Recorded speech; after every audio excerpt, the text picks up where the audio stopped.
Hi guys, welcome back to channel. നമ്മൾ hosteller cinema കാണാൻ വേണ്ടി വന്നിട്ടുണ്ട്. ഹോസ്റ്റലർ രണ്ടാമത് കാണാൻ വേണ്ടി വന്നിട്ടുണ്ട്. എൻ്റെ വലിയച്ഛനും വലിയമ്മയും എൻ്റെ കസിൻസും ഒക്കെ ഉണ്ട് കേട്ടോ.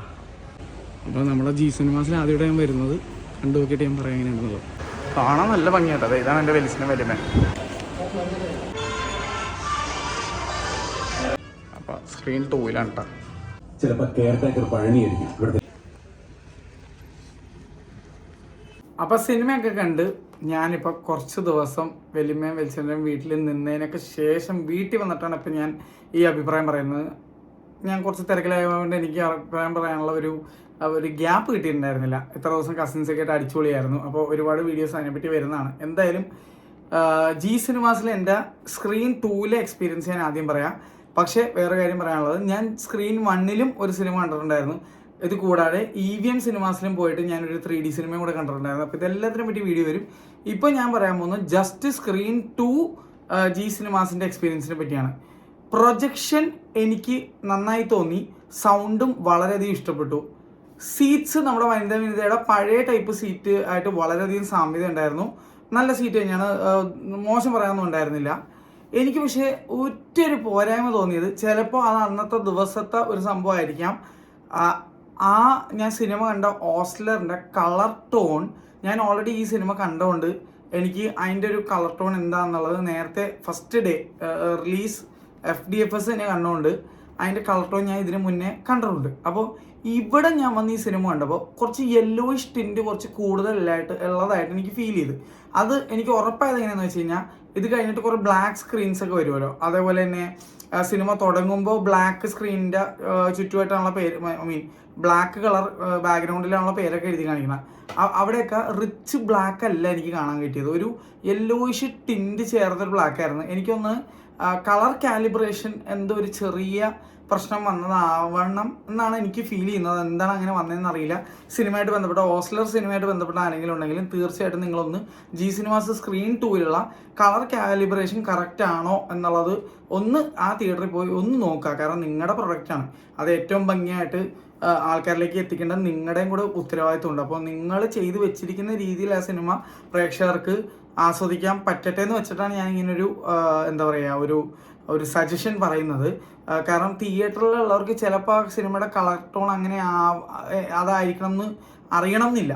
അപ്പോൾ നിങ്ങൾ മേക്കേഴ്സായിട്ടുള്ള ആൾക്കാർ തീർച്ചയായിട്ടും ഹോസ്റ്റലറിൻ്റെ കാസ്റ്റ് ആൻഡ് ക്രൂവിലുള്ള ആരെങ്കിലും ഉണ്ടെങ്കിൽ തീർച്ചയായിട്ടും ഞാൻ ഈ വീഡിയോ ടാഗ് ചെയ്തേക്കാം. പക്ഷേ ഒന്ന് നിങ്ങൾ ജി സിനിമാസ് സ്ക്രീൻ 2-ലുള്ള കളർ ടോൺ കറക്റ്റ് ആണോ എന്നുള്ളതൊന്ന് നോക്കുക. എനിക്ക് കുറച്ച് യെല്ലോയിഷ് ടിൻറ്റ് ഫീൽ എനിക്ക് അടിച്ചായിരുന്നു. കാരണം ഞാൻ ഓൾറെഡി ഫസ്റ്റ് ഡേ തന്നെ നമ്മുടെ സ്ക്രീൻ 6 PVR ലുലുവിൽ പോയി സിനിമ കണ്ടാണ്. അപ്പോൾ അന്ന് കണ്ട ആ ഒരു കളർ ടോൺ അല്ല ഞാൻ ജി സിനിമ സ്ക്രീൻ 2-ൽ കണ്ടപ്പോൾ എനിക്ക് കിട്ടിയത്. ഞാൻ വീണ്ടും പറയണം, ചിലപ്പോൾ ഞങ്ങളുടെ ഷോയിൻ്റെ ആ ടൈമിലുണ്ടായ ഒരു ടെക്നിക്കൽ എറർ എന്തെങ്കിലും ആവാം. പക്ഷേ ആദ്യമായിട്ട് സിനിമ കാണാൻ വരുന്ന ഒരാൾക്ക് മനസ്സിലാവണമെന്നില്ല. പക്ഷെ ഞാൻ ഈ സിനിമ രണ്ടാമത് കാണാൻ പോയതുകൊണ്ടാണ് എനിക്ക് ആ കളർ ടോണിൻ്റെ വ്യത്യാസം ശരിക്കും ഫീൽ ചെയ്തത്. എനിക്ക് ത്രൂ ഔട്ട് ദ സിനിമ, മൊത്തം സിനിമ ഒരു യെല്ലോയിഷ് ടിൻറ്റ് എനിക്ക് ഫീൽ ചെയ്തായിരുന്നു. അപ്പോൾ അത് ത്രൂ ഔട്ട് എന്നെ ഒന്ന് അലട്ടിയിരുന്നു. കാരണം വെച്ചാൽ ഞാൻ ഓൾറെഡി ഈ സിനിമ കണ്ടേക്കണമുണ്ടോ, ഇതിൻ്റെ കളർ ടോൺ ഇങ്ങനെ അല്ല എന്ന് എനിക്ക് അറിയാവുന്നതുകൊണ്ടും ആ ഒരു ആസ്വാദനത്തെ ആ ഒരു സംഭവം എന്താ പറയുക എന്നെ ഒന്ന് മുഷിപ്പിച്ചു എന്ന് പറയേണ്ടി വരും.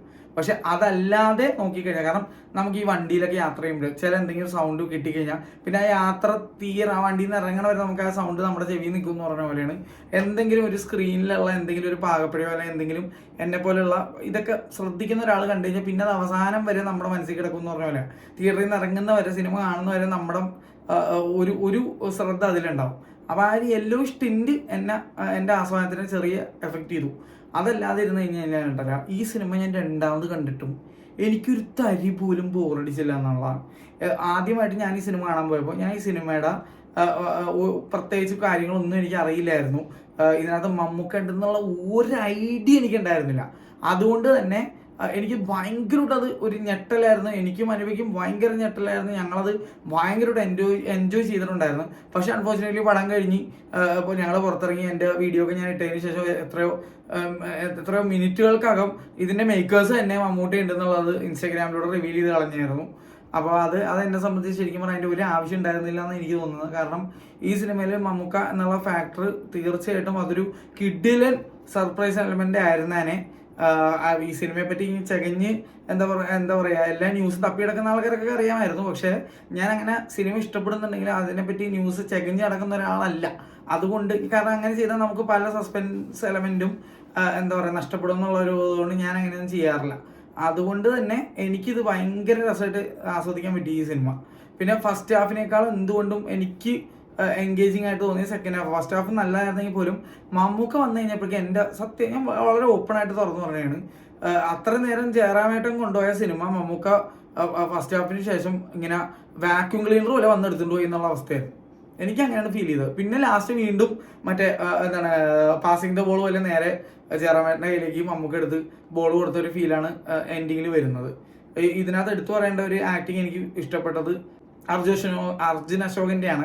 എൻ്റെ സൗണ്ട് ചെറിയ ഇടർച്ച ഉണ്ടതാണ് കേട്ടോ. അർജുൻ അശോകൻ്റെയാണ്.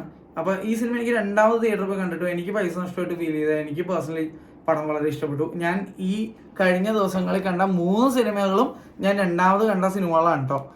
അത് ഏതൊക്കെയാണ് സിനിമയെന്ന് നിങ്ങൾക്ക് അടുത്ത ദിവസങ്ങളിൽ അറിയാൻ പറ്റും. ഈ അടുത്തിറങ്ങിയ സിനിമകൾ തന്നെയായിരുന്നു. ഞാനപ്പോൾ ഈ എല്ലാ സിനിമകളും 2 തവണ കണ്ടു എന്നുള്ളതാണ് വേറെ രസം. അപ്പോൾ ആ രണ്ടാമത് കണ്ടപ്പോഴുള്ള എക്സ്പീരിയൻസും അത് എവിടെ കണ്ടു അവിടെ ഉണ്ടായ എൻ്റെ അനുഭവങ്ങൾ ഞാൻ ഷെയർ ചെയ്യുന്നതായിരിക്കും.